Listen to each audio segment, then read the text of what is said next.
Most property owners know they get to depreciate their buildings over time. What many don't realize is how much tax they leave on the table by letting those deductions drip out slowly, year after year. In this video, we're taking a focused look at cost segregation, what it is in practical terms, who it truly benefits, when it can backfire, and how it fits into a broader tax plan. We'll walk through it the way we explain it to clients. So by the end, you'll know whether this strategy belongs in your toolbox right now or whether it's something to park for later. Let's get started. Depreciation 101. Why cost segregation exists. Anytime you buy a building for your business or as an investment, the IRS lets you recover that cost over time through depreciation. For most rental and commercial properties, that happens over decades. You get a modest deduction each year that slowly lowers your taxable income. In reality, a building isn't one single asset. You're buying a bundle of components: flooring, cabinets, lighting, parking lots, landscaping, and more.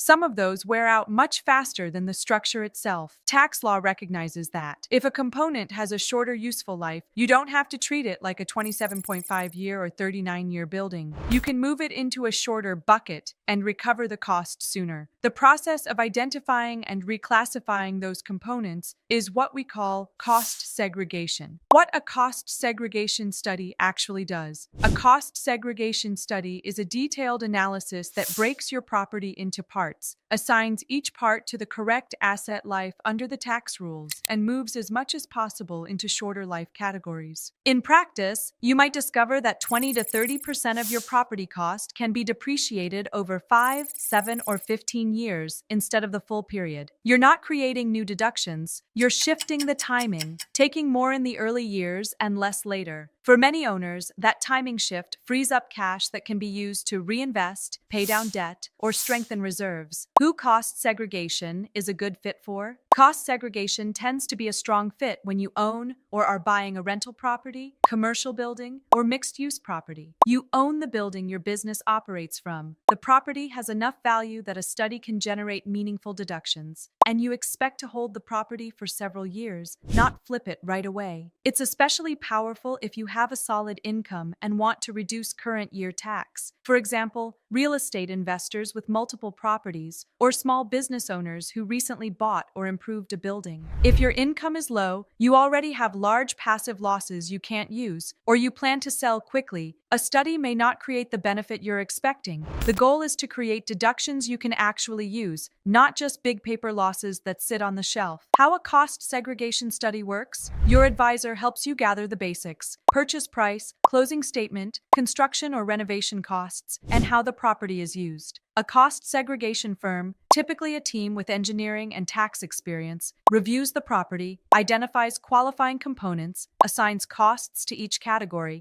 and produces a formal report that ties back to your total cost. Your tax advisor then uses that report to adjust your depreciation schedules and reflect the accelerated deductions on your return. You see the impact when you file, and your tax liability drops because your depreciation deduction has increased. A simple example: imagine you buy a $1 million property, and $800,000 of that is depreciable after backing out land. If you take straight-line depreciation over 39 years, you get a little over $20,000 per year. After a cost segregation study, you might reclassify $200,000 to $250,000 into shorter life assets. With current acceleration rules, that can easily translate into well over $100,000 of depreciation in year one. If you're in a high tax bracket, that difference can mean tens of thousands of dollars saved in the first year alone, money that stays in your business or portfolio. The trade-offs no one should ignore. When you accelerate depreciation, you're front-loading deductions. You're choosing to take more now and accept less later. That can be an excellent trade if you need cash now to grow or stabilize, expect to be in a lower tax bracket later, or plan to use other strategies to manage exit taxes. If you sell the property, the IRS may treat some of those accelerated deductions as recaptured depreciation and tax them differently. That's why exit planning matters just as much as the decision to accelerate in the first place. Cost segregation has to be coordinated with your holding period, your income profile, your financing, and your broader tax strategy. Common cost segregation mistakes. A few patterns come up over and over again. One is trying to do it yourself or using a low-quality study. A simple spreadsheet without engineering support may not hold up if the IRS ever asks how you arrived at your numbers. Another is running a study when you can't benefit from the losses. If your return is already limited by passive loss rules or at-risk limitations, piling on more depreciation can leave you with deductions that sit unused for years. A third is ignoring recapture and sale planning. Accelerating everything and then selling a few years later without a strategy can create a tax bill that catches people off guard. And finally, not looping in your advisor early enough. Cost segregation touches your federal return, state filings, partners, and sometimes your financing. It can't be bolted on at the last minute. How cost segregation fits into a bigger plan. On its own, cost segregation is a timing tool. Inside a bigger strategy, it becomes more powerful. It can work alongside real estate professional status, tax-deferred exchanges, and entity structuring to smooth out taxable income over time and keep more cash available for reinvestment, as long as each move is coordinated instead of done in isolation. Why work with a specialized tax advisor? Most general tax preparers are good at getting returns filed on time, but cost segregation requires planning, modeling, and coordination. A specialized advisor helps you decide whether a study makes financial sense for your properties, select a reputable cost segregation provider, run projections so you can see the impact before you commit, and integrate the results into your returns and long-term plan. At GavTax Advisory Services, we regularly help clients evaluate whether cost segregation aligns with their goals, not just with this year's tax bill, and we help them document the strategy so it can stand up to scrutiny. Your next steps. If you own investment property or a building your business operates from, and you've never looked at cost segregation, you may be sitting on deductions you haven't unlocked yet. The next step is simple. Make a list of your properties, when you bought them, what you paid, and how you used them,